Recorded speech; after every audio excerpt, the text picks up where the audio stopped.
Hello friends, this is ज्योति। आज के हमारे वीडियो का topic 53rd GST council meeting का पार्ट 2 है, जिसमें कि आज हम फिर 5 न्यू पॉइंट्स के साथ आए हैं। बेसिकली फर्स्ट पॉइंट हमारा जीएसटीआर 9 और 9A की फिलिंग से की एप्लीकेबिलिटी से रिलेटेड है। और हम जानते हैं कि ये जो रिटर्न है वो एनुअली रिटर्न होता है, जो हर फाइनेंशियल ईयर में एक बार ही फाइल करनी होती है। तो यहाँ पे काउंसिल ने फाइनेंशियल ईयर 23-24 के लिए एग्जेम्प्ट कर दिया है इस रिटर्न को। और ये रिटर्न कंपोजिशन डीलर्स के लिए की गई है जिनकी annual turnover up to 2 crore है। दूसरा चेंज हमें सेक्शन 16(4) में देखने को मिल रहा है, जिसमें कि बेसिकली सेक्शन 39 का क्राइटेरिया भी फॉल कर रहा है यहाँ पे, क्योंकि जो कि टैक्स पेयर को कैटेगराइज करता है। तो इसमें बोला गया है कि अगर जो टैक्स पेयर्स उन जो सेक्शन 39 ऑफ जीएसटी है उसके क्राइटेरियाज को नहीं फुलफिल करते हैं, तो वो कैपेबल नहीं होंगे और उनको इनपुट टैक्स क्रेडिट नहीं लेने दिया जाएगा परचेज इनवॉइसेस और डेबिट नोट्स के ऊपर। तो और ये इशू बेसिकली फिजिकल ईयर 17, 18, 18, 19, 19, 20 और 20, 21 के लिए किया गया है। तो इसमें बोला गया है कि अगर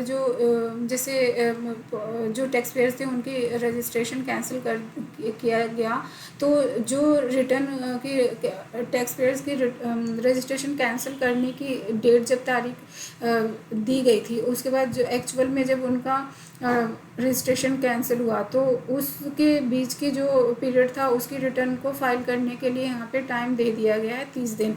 मतलब 30 दिन के अंदर वो फाइल होने जानी चाहिए। उसके बाद हमारे पास थर्ड पॉइंट है amendment to CGST rule 88B। यहाँ पे जीएसटी जो ये रूल 88B है, ये बेसिकली फिर से ये GSTR 3B से ही रिलेटेड है। और बेसिकली GSTR 3B जो एक मंथली रिटर्न है, जिसकी ड्यू डेट बेसिकली 20th होती है एवरी मंथ की, और क्वार्टरली रिटर्न के टाइम पे ये 22 से 24 तक एक्सटेंड हो जाती है। तो बेसिकली यहाँ पे ये बोला गया है कि जब GSTR 3B फाइल कर रहा हो टैक्स पेयर, तो उस टाइम अगर जो उसके इलेक्ट्रॉनिक कैश लेज़र में कोई इलेक्ट्रॉनिक कैश है ना, तो उसके ऊपर जो इंटरेस्ट है उसको बेसिकली उसको इंटरेस्ट को चार्ज नहीं किया जाएगा, उसको एक्स्ट्रा ब्याज नहीं लिया जाएगा और इंटरेस्ट नहीं चार्ज किया जाएगा। और उसके बाद हमारा फोर्थ पॉइंट है वो सेक्शन 128A। 128A बेसिकली बात कर रहा है इंटरेस्ट वेव आउट करने की, पेनल्टीज वेव आउट करने की नोटिस जो इशू हुआ है अंडर सेक्शन 73 ऑफ CGST और फॉर फाइनेंशियल ईयर 17, 18, 19 और 19-20 के लिए।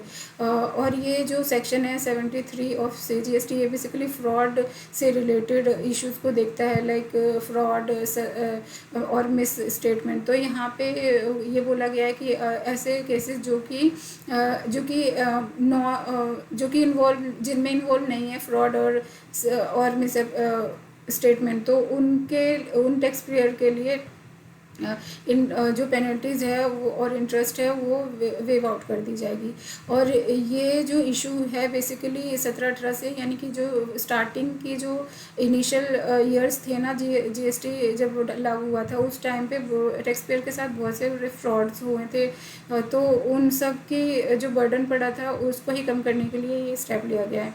उसके बाद जो लास्ट हमारा चेंज है वो है सेक्शन 73 और 74। तो हम जानते हैं कि सेक्शन 73 और 74 दोनों ही फ्रॉड और मिस स्टेटमेंट सप्रेशन से डील करता है।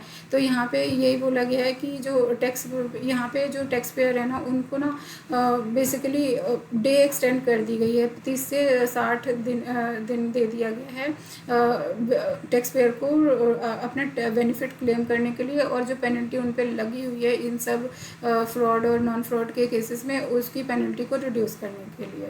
तो ये आज का हमारा वीडियो था। Thank you so much for watching this, और मिलते हैं नेक्स्ट टाइम इसके थर्ड पार्ट के साथ। Thank you.